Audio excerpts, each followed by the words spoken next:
मैं इसी साल 12वीं पास की थी और आगे पढ़ना चाहती थी। एक दिन मेरे मामा ने मेरे लिए एक रिश्ता लेकर आए। लड़का दिल्ली में किसी शॉपिंग मॉल में मैनेजर के पोस्ट पर नौकरी करता था। पापा ने तो साफ इस रिश्ते के लिए मना कर दिया था कि अभी हमारी बेटी की उम्र ही क्या हुई है, अभी ग्रेजुएशन कर लेगी तब जाकर इसकी शादी के बारे में सोचेंगे। लेकिन मामा बीच में ही बोल पड़े कि साले साहब, ऐसा रिश्ता बार बार नहीं मिलता है और इस रिश्ते में दहेज के नाम पर आपको सिर्फ 1 लाख देना है। तभी माँ बोल पड़ी कि लड़का दिल्ली में मैनेजर है, फिर भी 1 लाख रुपए दहेज में शादी करने को तैयार है। पापा बोले, ये कैसे हो सकता है? तभी मामा बोले, याद है आपको शर्मा जी की शादी में आप सब लोग गए हुए थे।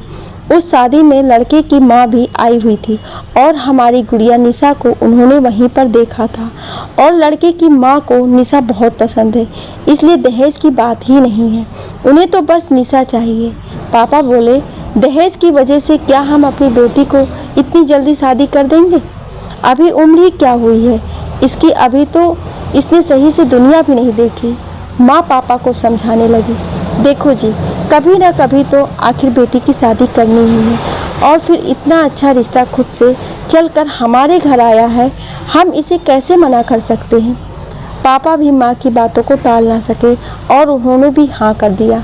मुझसे माँ आकर पूछ रही थी, निशा तुम बताओ, क्या तुम्हारी शादी कर दें? मैं क्या बोलती, मैंने तो सिर्फ इतना ही कहा, माँ आप लोगों को जो अच्छा लगता है करो, आप जो भी करोगे मेरी खुशी के लिए ही करोगे। अगले 1 सप्ताह बाद लड़के और लड़की की माँ यानी मेरी सासू माँ देखने आने वाली थी। घर में काफ़ी चहल पहल था, डर जैसी कोई बात नहीं थी क्योंकि सबको ये बात पता था कि सासू माँ ऑलरेडी मुझे पसंद कर चुकी हैं, तो बस एक रस्म निभाना था। देखते देखते वो दिन भी आ गया और सासू माँ और उनका लड़का यानी कि मेरा होने वाले पति राजेश, जिसे एक नज़र में ही देखकर मैं उनकी दीवानी हो गई। देखने में इतने सुंदर थे कि कोई भी लड़की एक बार देख ले तो उनकी दीवानी हो जाए। उसी दिन हमारी शादी की डेट भी फाइनल हो गई और दिसंबर में शादी होना तय हो गया। उस दिन के बाद से मेरी और राजेश से दिन में मोबाइल पर कम से कम 4 से 5 घंटे बात होती थी। सासू माँ भी रोज़ाना एक बार मुझे फ़ोन कर ही लेती थी, उनसे भी आधा 1 घंटा बात हो ही जाती थी। सासू माँ इतने प्यार से मुझसे बातें करती थी कि मैं तो यही सोचती थी कि जो लोग सास के बारे में इतनी नकारात्मक बातें फैला रखी है वो सब ढकोसला है। मेरी सास कितनी अच्छी हैं, भगवान करे सबको ऐसी ही सास मिले। दिसंबर आया, मेरी शादी हो गई और मैं ससुराल विदा हो गई। जब तक रिश्तेदार थे तब तक तो सब कुछ नॉर्मल रहा, लेकिन जैसे ही रिश्तेदार गए सासू माँ धीरे धीरे अपने रंग में रंगना शुरू हो गई थी। अगले दिन सुबह सुबह चाय लेकर मैंने अपने पति राजेश और ससुर जी तथा सासू माँ को चाय दिया और मैं भी चाय लेकर वहीं पर बैठ गई। तभी सासू माँ ने फरमान सुनाया, बहू तुम्हारे में थोड़ी सी भी शर्म बची हुई है या नहीं? यहीं पर तुम्हारे ससुर बैठे हैं और तुम यहीं पर बैठ गई, जाओ अपने कमरे में जाकर चाय पियो। सासू माँ के मुंह से ऐसी बातें सुनकर मैं तो आश्चर्यचकित रह गई। मैं तो सासू माँ को कितना आधुनिक समझती थी, लेकिन अब समझ में आया कि हाथी के खाने के दांत और होते हैं और दिखाने के और होते हैं। उस दिन के बाद से कोई ऐसा काम नहीं होता था जिस काम में सासू माँ टोकती नहीं थी। अगर मैं साड़ी भी पहनती थी उसमें भी कोई ना कोई कमी निकाल देती थी। साड़ी सही से पहनो, तुम्हारा कमर दिख रहा है। जब मैं कहती थी कि ठीक है मम्मी जी, मैं फिर सूट ही पहन लेती हूँ, अगर ऐसी बात है तो अब साड़ी में कमर तो दिखेगा ही, तो सासू माँ कहती थी हमारे घर की बहू सलवार सूट नहीं पहनती हैं बल्कि साड़ी पहनती हैं। एक दिन तो हद ही हो गया। मैं और राजेश किसी बात पर अपने कमरे में खूब जोर से हंस रहे थे और जैसे ही राजेश ऑफिस गए सासू माँ बोली, बहू इस घर के भी कुछ कायदे कानून हैं, बहू हो बहू की हद में रहो, ये क्या लड़कियों की तरह हा हा हा हा हंस रही हो? पड़ोसी सुनेंगे तो क्या कहेंगे? गुप्ता जी के घर का देख लो, उनके घर भी 2 बहुएं हैं लेकिन आज तक एक आवाज़ उनके घर से नहीं आती है। शादी से पहले मैंने क्या क्या कल्पना किया था, ऐसा ससुराल भगवान हर किसी को दे, लेकिन शादी के बाद सब कुछ बदल गया। जैसा सुना था ससुराल के बारे में कि ससुराल ऐसा होता है, सब कुछ वैसा ही होने लगा। ऐसा लगता था कि मैं सोने के पिंजरे में बंद हो गई हूँ, क्योंकि सुख सुविधा की कोई कमी नहीं थी। जो मर्जी खाना है खाओ, जो मर्जी है पहनना है पहनो। इतना बड़ा बंगला था, पर मेरा वक्त रसोई और हमारे खुद के कमरे में ही गुजरता था। अगर बाहर घूमने का मन भी हो तो मंदिर के अलावा कहीं नहीं जा सकते हैं। कहने को तो हम दिल्ली शहर में रहते हैं और राजेश एक बड़े शॉपिंग मॉल का मैनेजर था, लेकिन वहाँ हमारा जाना सासू माँ को पसंद नहीं था। उनका कहना था अच्छे घर की बहू को ऐसी जगह घूमना अच्छी बात नहीं है। एक दिन मैं दिल्ली में झंडे वाले मंदिर के दर्शन करने गई थी।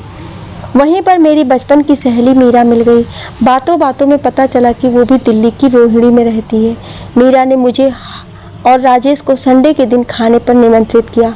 घर आकर हमने सासू माँ से संडे को अपनी सहेली मीरा के घर जाने के लिए बोला तो सासू माँ ने मना नहीं किया, बल्कि उन्होंने बोला ठीक है जाओ घूम आओ, तुम्हारा भी मन बदल जाएगा।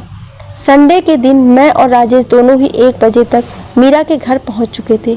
हमने जैसे ही उसके दरवाजे का बेल बजाया, दरवाज़ा मीरा ने खोला तो देखा कि उसके घर के जितने भी सदस्य थे, मीरा के ननद, देवर और ससुर साथ में बैठकर IPL मैच देख रहे थे। हम भी वहीं पर बैठ गए। मीरा भी क्रिकेट में बहुत रुचि रखती थी, इसलिए वो भी बीच में सबकी बातों में कुछ ना कुछ इंटरफेयर कर ही देती थी। थोड़ी देर में मीरा की नौकरानी ठंडा पानी लेकर आई। पानी पीते पीते मैं सोच रही थी, एक मीरा का परिवार है, कितना प्यार से सब मिलकर क्रिकेट देख रहे हैं और हंसी ठिठोली हो रही है, और एक मेरा परिवार है, ऐसा लगता है सबके मुंह पर टेप चिपका हुआ हो, कोई किसी से बात ही नहीं करता है। इतना बड़ा बंगला है, फिर भी ऐसा लगता है कि एक चिड़िया की चहचहाने की भी आवाज़ नहीं आती थी। थोड़ी देर बाद मीरा मुझे अपने कमरे में लेकर चली गई और हम दोनों ने बचपन की यादें करके खूब हंसे और ठिठोली किए। मैंने मीरा से कहा, मीरा तुम कितनी खुशकिस्मत हो जो तुम्हें ऐसे परिवार का साथ मिला। मीरा ने कहा, हाँ सही कह रही हो निशा, इस मामले में तो मैं बहुत ही किस्मत वाली हूँ। मेरा परिवार बहुत ही मुझे सपोर्ट करता है। हमारा दिन कब बीत जाता है हमें पता ही नहीं चलता है। मेरी सासू माँ भी मेरी माँ से कम नहीं है, हर चीज़ में मेरी सपोर्ट करती हैं। यहाँ तक कि मेरी शादी के वक्त मेरी सासू माँ ने ज़बरदस्ती मुझे और तुम्हारे जीजा जी को हनीमून पर भेजा था। मीरा तुम बहुत ही लकी हो, लेकिन सबके ससुराल ऐसा नहीं होता है। हमारे यहाँ तो बिल्कुल ही ऐसा नहीं होता है। आज मेरी शादी को 3 साल होने वाले हैं, पर क्या मजाल की आज भी मैं अपने पति के साथ बैठ जाऊँ, और वो भी सास ससुर के सामने। ऐसा तो हो ही नहीं सकता। हमारा इतना बड़ा घर है, पर मेरा वक्त सिर्फ किचन और हमारे खुद के रूम में ही बीत जाता है।